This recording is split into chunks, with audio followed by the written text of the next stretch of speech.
Юля, привіт! Розкажи, як ви заварили цю всю кашу і з чого розпочалося взагалі процес сортування, хто став ініціатором?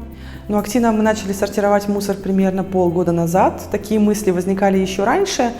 По работе все наши коллеги бывают часто в Швеции.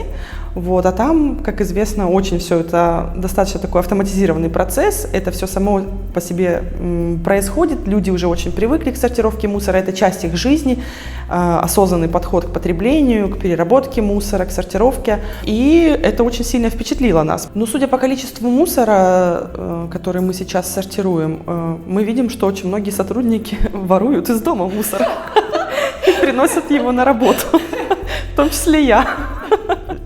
Эти контейнеры стали наполняться все меньше и меньше, а те контейнеры, в которых отсортированный мусор, наполняться все больше и больше. То есть все больше человек в компании предпочитают все-таки как-нибудь понять, что куда бросать. Когда мы увидели такую гору этих пакетов, мы поняли, что сотрудники вот рядом супермаркета, они ходят на обед, часто покупают себе фрукты или в кулинарии что-то.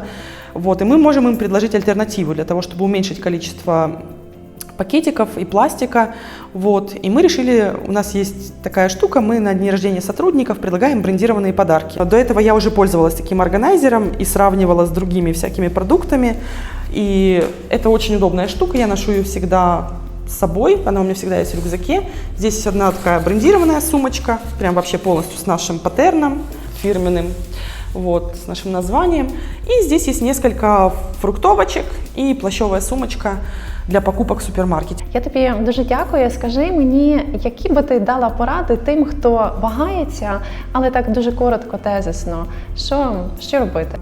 На самом деле очень большую роль играет осознание того, какое количество мусора мы продуцируем.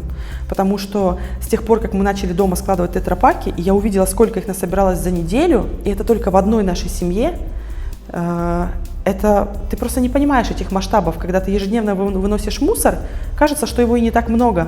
А ты попробуй поскладируй, и ты увидишь, сколько ты продуцируешь мусора. Это ужасно. Можно объединиться и сообща делать это дело. Ну, путь осилит идущий. Надо что-то просто начинать делать. Какие-то маленькие штуки. Даже если поначалу это кажется ерундой, это кажется, что ты какая-то крупинка в огромном море, что ты ничего не решаешь. Решает. Каждый из нас все решает.